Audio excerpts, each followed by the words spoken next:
Hello, and welcome to another episode of Farm to Table. I'm your host, Emily Robinson. Today, I had the opportunity to sit down and talk to Chanda and Mark Sykes all about their farm, Crooked Row Farms, and their new and up-and-coming Mississippi-made winery. This was such a fun episode, and I learned so much. I hope you enjoyed as much as I did. All right. Welcome to another episode of Farm to Table. I'm here with Chanda and Mark Sykes. So I'm just going to start with a quick introduction. You should tell me where you're from, how many acres your setup is, and how you got started, things like that. Okay. Thanks for having us. My name is Mark. My wife, Chanda. We're the Sykes, and we're from Duck Hill, Mississippi. It's a little town on I-55, about halfway between Jackson and Memphis. It's also where our farm is located. It's a 100-acre farm. I inherited when my dad passed away. And currently, we're only utilizing about 6 acres for the front for our little vineyard and fruit tree area, and then another 2 to 3 acres for the pumpkin patch. We have another 17 or 18 acres of arable land on reserve, hopefully to expand shortly. That's right. You just want to give your little spiel as well, like where you're from, how you got started, things like that. Sure. My name is Chanda, and I'm originally from Starkville, Mississippi, but I have spent more time in Winona than I ever did in Starkville. So I guess I'm a Winona girl now. And Mark and I got started with this, like he said, he inherited the land from his dad. And we actually visited a winery and a vineyard at one point, and we realized, we kind of looked at each other and had this eye-opening moment where we realized we could do this. And we had actually been trying to figure out what to do with the land that Mark had inherited from his dad. And so this became something that just kind of something that the two of us do together. And we've really enjoyed it a lot. It's been a challenge, but it's a good challenge. Yeah. Absolutely. So the next question I have is just kind of like, give me like, I know that you mentioned the winery and the pumpkin patch, and but just tell me a little bit about what animals and crops that you grow and things like that. Mark, you cover the crops. Okay. Well, currently we have a very, very small and limited vineyard, but we grow several different grape varieties that are one is a fox grape, which is native grape, real small, bitter grape that it makes really great jelly and juice and wine. That's a native plant here that's local. We also grow Mars, Concord, Catawba, seedless red, seedless white, and Spanish black. And we have a very small contingent of those we're trying to get established. And muscadine. And muscadimes, native muscadimes. That's it as well. And then as far as fruit, we're currently doing, besides the grapes, blueberry, and we have bush cherry and thornless blackberries. We're also growing some floral wines, trying to do floral wines as well, with a native sumac and with hibiscus. Are all of those like native to Mississippi besides, or like where would you find most of those? Only the fox grape is native to Mississippi, but the others are conducive to living in our environment. We have a very hot and humid area, which is not great for most wine grapes. The humidity That's right. tends to engender powdery mildew and some rot that is pretty detrimental to the grape crop. So you have to have specific types of grapes that are not always good wine grapes here in Mississippi. And Mississippi State has actually done a lot of work in cultivating some different types of grapes that grow better here in this environment, in this climate. I gotcha. Well, thank you for just giving me that information. Mm-hmm. Right now we have, Coturnix quail, and we actually had the fertilized eggs, we have the chicks, we had the live birds, and then we had the dressed birds. And then we also have a little boutique chicken, that's what I call them, and they're silky bannies. And they're the little puff balls, and they come in every color. And I'm kind of having fun watching to see what color they kind of create on their own. I'm getting some nice little mixes, but I have the buff silkies and the splashes and the blue ones and white ones, and you name it, I've got them. It's been a lot of fun. And for those, we sell the fertilized eggs and the chicks, and we sell the chickens as well. Awesome. Thank you for that. So I have a little bit of background knowledge, and I know that y'all recently went through the process of getting your quail and chicken pen certified. That's true. Can you tell me a little bit about that and who it's certified through and things like that? Sure. Actually, we just, back in June, we got our NPIP certification. That's the National Poultry Inspection Program. And we chose to do the national program instead of the statewide program. It's just a little more involved in it. And the way that we ended up doing that is they end up sending out someone to come and inspect the pens and to make sure that everything's clean and the birds are healthy, and I would say happy. I think our birds are happy. But they draw blood from underneath their wings, and they test it for various viruses, bacteria, illnesses, the avian flu, et cetera, et cetera. And then they also took some of our fresh eggs that we had, and they took those for sampling as well. And then they run it through the lab. And then they said that if you don't hear anything in the next 5 to 6 weeks or so, then everything's going to be good, and they send you your number. And so when we became NPIP certified, that meant that we have, I want to call them clean birds. We don't have a disease that's not one of those big red flags. We might get a bug on occasion, but I haven't had any.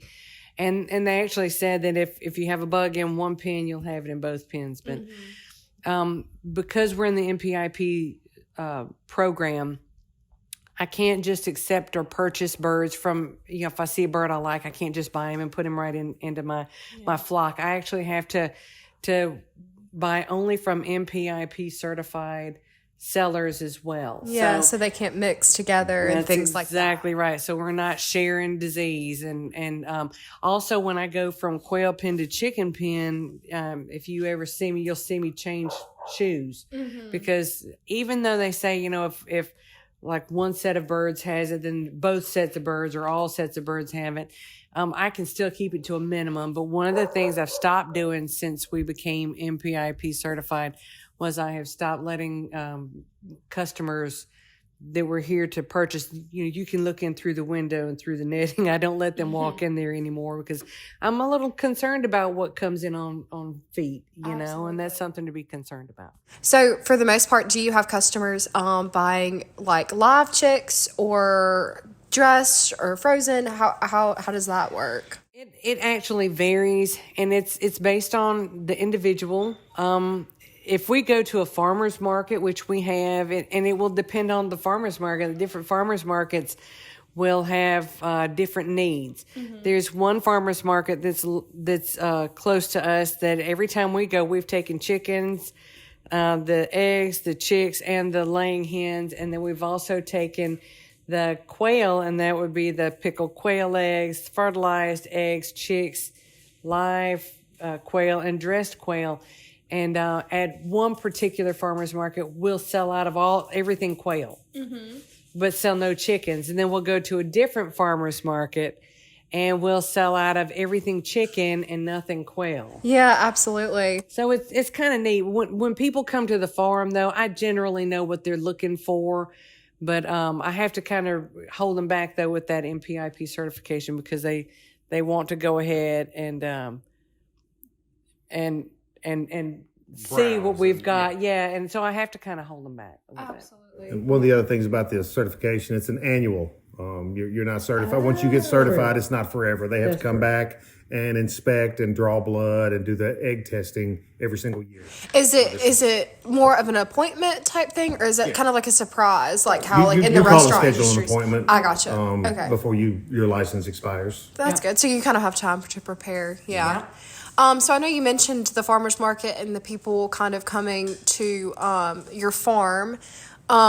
Is there anywhere else that you sell your product? We do some sales via social media. Gotcha. Chanda's the master at that. She's handling a lot of that. And then as we have some friends who own businesses as well that we have sold to and through, specifically our pumpkins. Yeah. This year was the first commercial year of pumpkins. This is our third year of growing them. I forgot to mention those when we talked about the plants, but They're an heirloom pumpkins, the kind of boutique Cinderella carriage style, those kind of Blue crazy ones, ones, pink blue, ones, pink, white ones, you name it. all these crazy pumpkins that we finally decided to try to go in and do it as a commercial venture, and was modestly successful. We were very happy with what we sold, and probably could have sold more if we pushed it. But like, as this being our first year, we really didn't want to overextend ourselves. Absolutely. So, local businesses, the local hardware store, there's some other farms that we have contacted and tried to sell to and through that have their own storefronts, which we do not have at this point.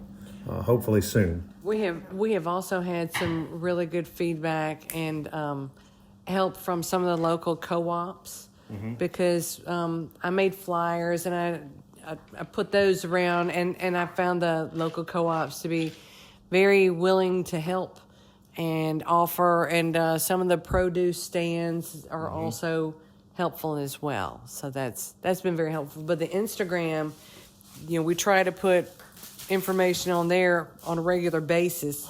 Sometimes we're more busy with it than with other times, as you can imagine. She's been really good. At least weekly, she's got an update on something. Absolutely, yeah. That's a great way to kind of integrate people to your farm through social media and educate them on what you do.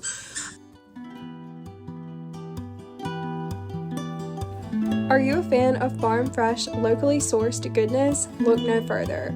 Welcome to the Starkville Community Market, located at Fire Station Park. Our market is heaven for foodies, families, and anyone who loves fresh produce. Discover the finest fruits and vegetables all under one roof. Come enjoy the vibrant atmosphere and support the local businesses and savor the taste of Mississippi. Join us every Saturday from 8 a.m. to 11 a.m. Don't miss the Starkville Community Market, where good food and good times meet. Taste the Mississippi difference.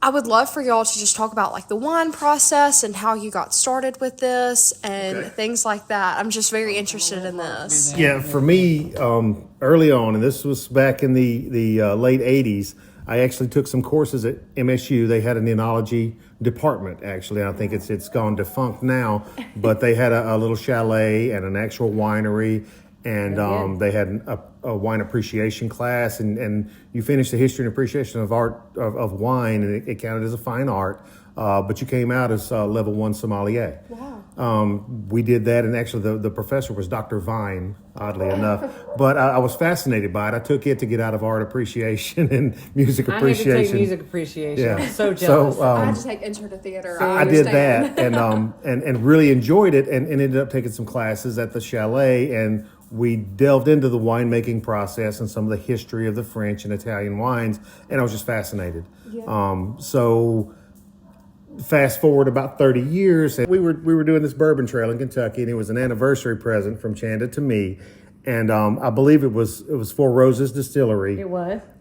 We were doing their sampling, and the guy gave us some free passes to a free tasting at a winery just right up the road. But I didn't see him do this to anyone else. He only gave it to us, which, I'm intrigued by that. But go ahead. So we go. I just thinking, hey, it's on our way. We're headed to, I think, the Jim Beam Distillery or somewhere like that, and it's on our way. So we stop in and we do their tasting, and there were fruit wines. There were strawberry and blackberry and peach, and we really enjoyed them.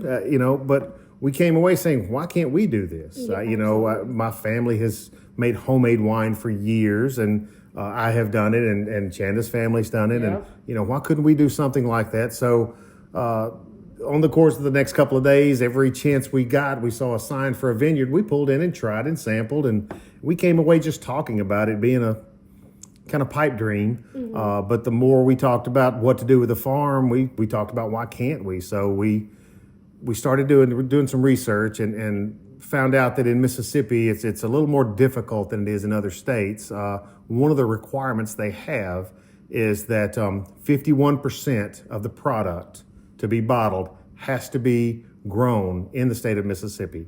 So that's one of the reasons we are not an active and commercial winery at this point, is we're trying to get our a crop established to a point where it can be harvestable and to meet that quality.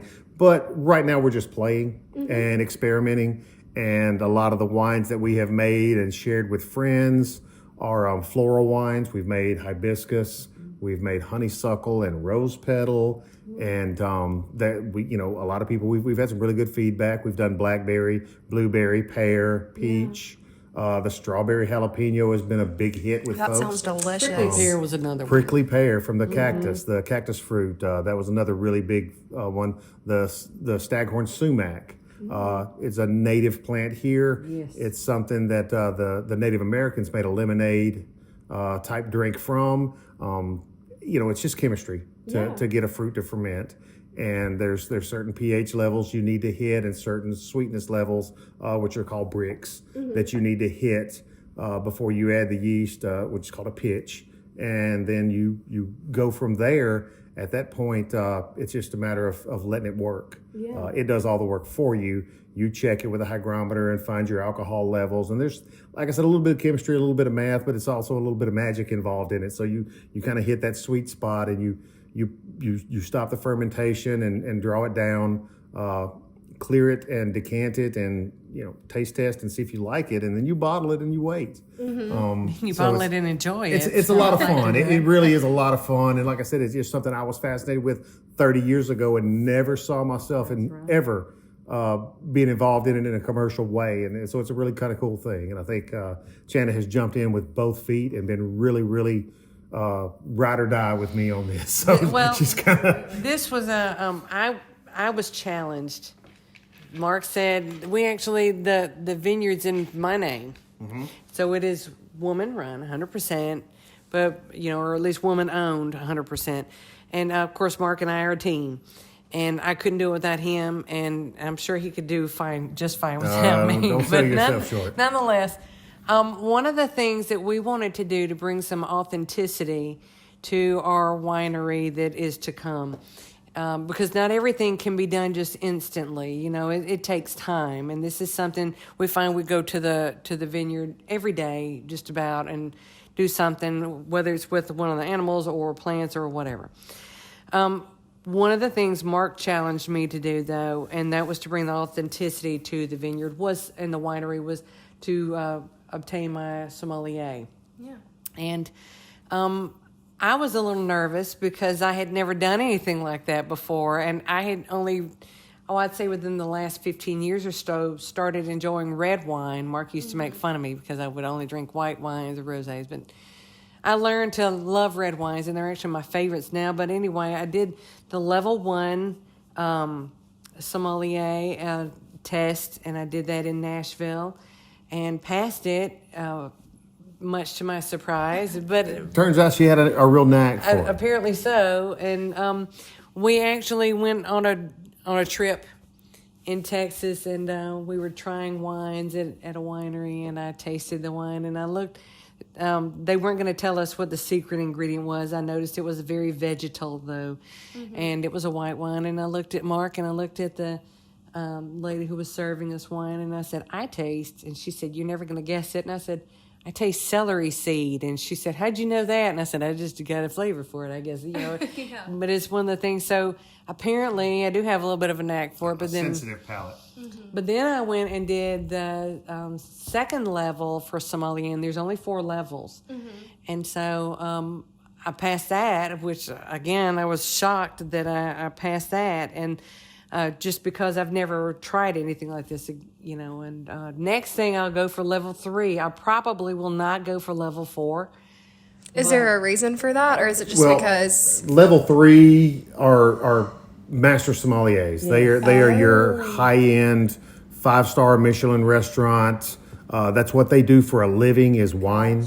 Right. Level 4s, they're not many of them. They're the Einsteins. At one point, there were only about 700 in the world. Wow. There's a couple of people, and there's actually, I believe, a Netflix series about some people going for their level 4 that say it's the hardest exam in the world on planet Earth. Yes, I can there's believe some that. really intense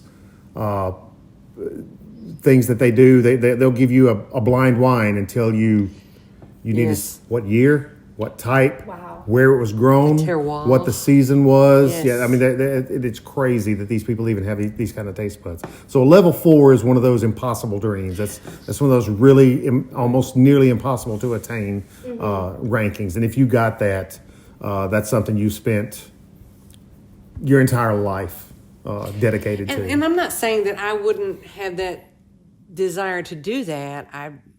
We're just trying to, again, bring some authenticity to us and or to our winery and just see where it goes from there. And I think so far, I mean, it's really nice because I've learned how to pair things. Yeah. Pair your foods with your wines. I had someone over the other day, and I actually had the circle of brie that I had toasted and melted and then topped it with some honey and roasted pecans.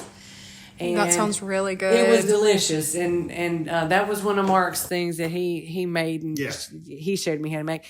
But I made it, and then but my guest happened to say, because we were talking about it, and he said, "All right, so what would you put with this?" And I said, "Well, the treat with this, or the trick with it, actually, is that you want to have a wine that's sweeter than what you're eating." Oh. If you're having something sweet. And, first my mind would go from the toothpaste and orange juice, and I would think I wouldn't care for it. But the trick is to keep the wine sweeter than the food that you're eating. So in that case, I actually suggested a rose petal wine that Mark and I make. And we tried that, and it was outstanding. I mean, there was it's a really sweet dessert wine. And actually you would think, and typically in regular pairing, you think to do the opposite. Yeah. So that Everyone it cleanses does. the palate or cuts that sweetness, but adding to it, making it sweeter.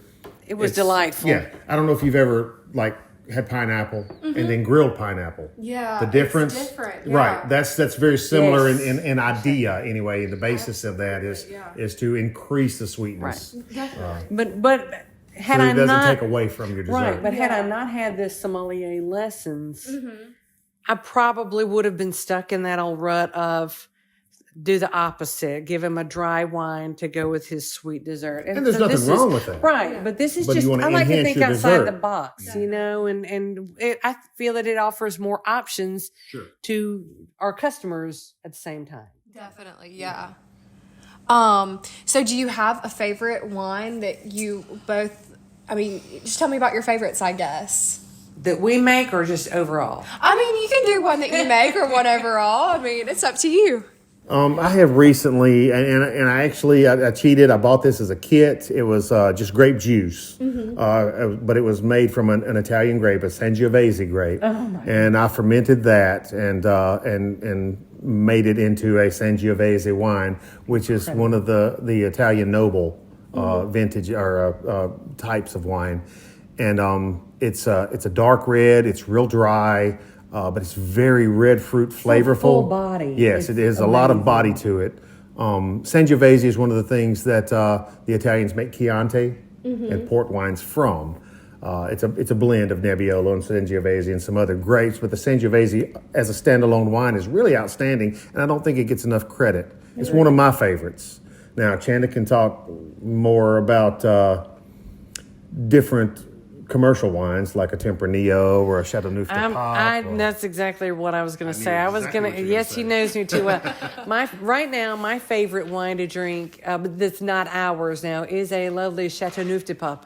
And I can't find it all the time. And so when we do find it, we buy it by the case. I'm ashamed to say it.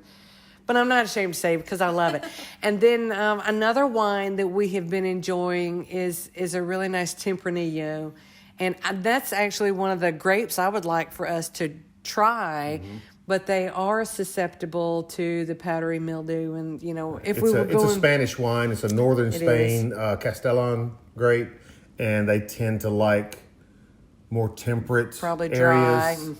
Arid. A little more arid, maybe a little more akin to Michigan, places like that. They have a winter, but they're typically drier and cooler in the summer than we are here. Not nearly as humid.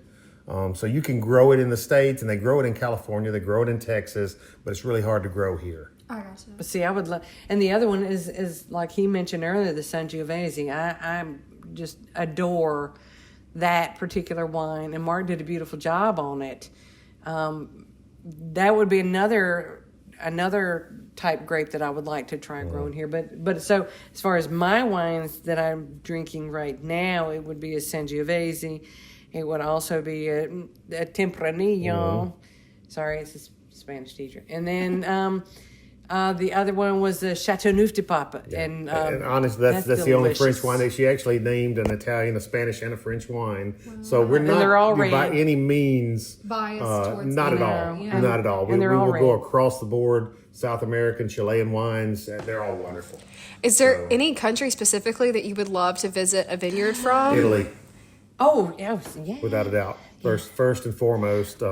Second for me would probably be Spain, then Greece, then France. Wow. And I know French wines are famous, but I got this thing for try Italians. South American wines. I think it would be amazing. I say we should do that. That's my idea. But yeah, Italian first and foremost. I couldn't agree more. And I had a lovely wine from Vesuvius, actually. That was really nice when I was in Italy. It was incredible, actually. But, well, that's one of the cool things about there and most of Europe, I think, is they have these literally vineyards on top of vineyards on top of vineyards. Yes. And there are these families that have done it for 1,000 years, literally 1,000 years. And you go to this particular village and their particular wine, you can look out the window and see where it's grown. Mm-hmm. And you can look out the other window and see where it's made and stored. And it's right there at it's just an amazing thing that we don't have here. Yeah. You know, it's not something that you see in the United States. But it's becoming more and more popular, I think, here in the United States. We recently went to Texas and visited several of the vineyards and wineries there. And I was pleasantly surprised with the quality of the wines that we had from there. That was really nice.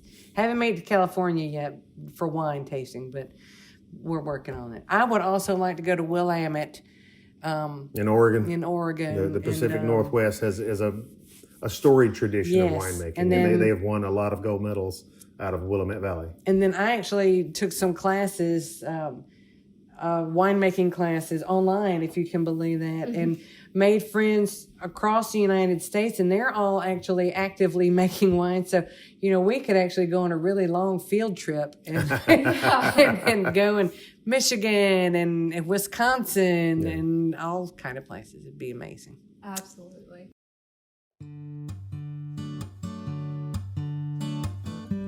Thank you for listening to Farm to Table, presented by Reusable Bag Corporation. Are you so tired of using Walmart or Kroger bags that are so flimsy and just rip or get disgusting after the first or second use? Then you need a reusable bag from Reusable Bag Corporation. They are so perfect to take to the farmer's market, pack your lunch in, go grocery shopping in.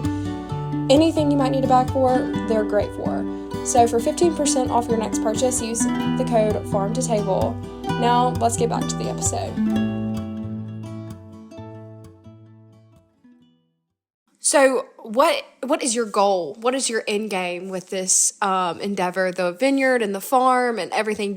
Would you like to retire from your day job and kind of do this full time, or just a hobby? I think the answer to both of those questions is yes. It absolutely is a hobby for the two of us, but it's a passion.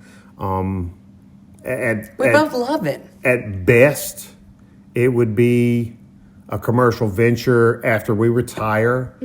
At worst, I think it's always going to be a passion and a hobby and maybe a little side hustle. You know, once we get established and hopefully get a harvestable crop and a marketable thing. Our goal long term is to establish a retail business, an actual storefront where we do tastings, where we build charcuterie boards, where we have a gift shop with branded merchandise where you can buy a Crooked Row cap and a T-shirt and a coffee mug. Yoga in the vineyard on Friday. Some specialty things, some event venues where you can host weddings, anniversaries, reunions, just alumni celebrations or any kind of business meetings. We would like to have that kind of venue here because there's a void. There's a vacuum in this area around us, and we think we could fill that nicely with our business model, not necessarily focusing on wine, but that being the hook. Yeah, That's what gets you in. But then you see the different things we have in the gift shop and maybe get a tour of the vineyard and say, oh, this would be a wonderful place for my daughter to get married. Or I know so-and-so that would love this for their family. And it would. Or for an outdoor picnic. We had discussed agritourism. That's a big thing. Oh, absolutely. Ecotourism. Something else that the two of us have rediscovered is mushrooms. We Just the scour. edible ones. I mean, nothing crazy. Not just the regular magic ones. dinner ones. Just nothing. But we scour our local woods for edible mushrooms that we cook and use here, all year long, as long as they're harvestable. And it's been really dry lately, so we've been really disappointed in our harvest. But something that maybe we could start an education thing with either groups or schools, possibly. Bringing start people doing tours. Exactly, like an eco tour. We've got some recognizing acquaintances that are very versed in that and that actually do things like that and are looking for new areas to do that in. So hopefully that's something that maybe we can expand in, maybe not. If not, it'll still just remain a hobby and a passion. Yeah, definitely. Do you have anything else that you'd like to add, or? Well, I will add this, and you and I were discussing this earlier, and one of my personal goals working on this farm like this is I'm trying to get more than one use out of things. And, we were talking about, for example, like my pumpkins, and we sold so many pumpkins this year, and we're so blessed to be able to do that. But you always have your misshapen ones or the ones that one wants or whatever. Well, we have a few leftover pumpkins, and by a few, I mean 20, 25 leftover pumpkins.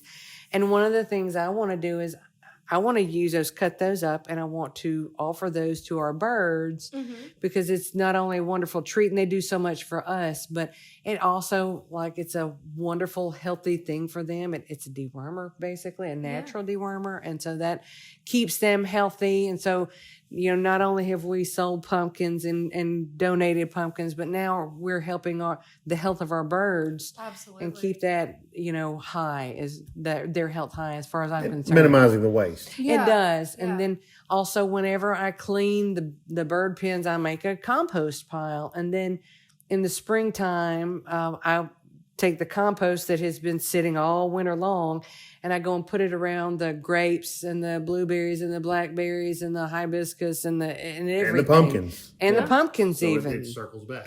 And frankly, to be honest with you, it's 100% natural because it's cedar shavings and, animal waste. So that's something I'm kind of proud to be able to do that because we're not trying to. We're not hippies by any means. No, but not we at like all. that. I mean, you got to respect where you're from. I love using the resources leave as small that a are footprint as you can. right. I want to use our readily available resources, though, I guess, and I want to use them in a I don't know, correct way, proper way, a smart way. Yeah, a sustainable way. A sustainable way. That's it. That's exactly the adjective I needed, I guess.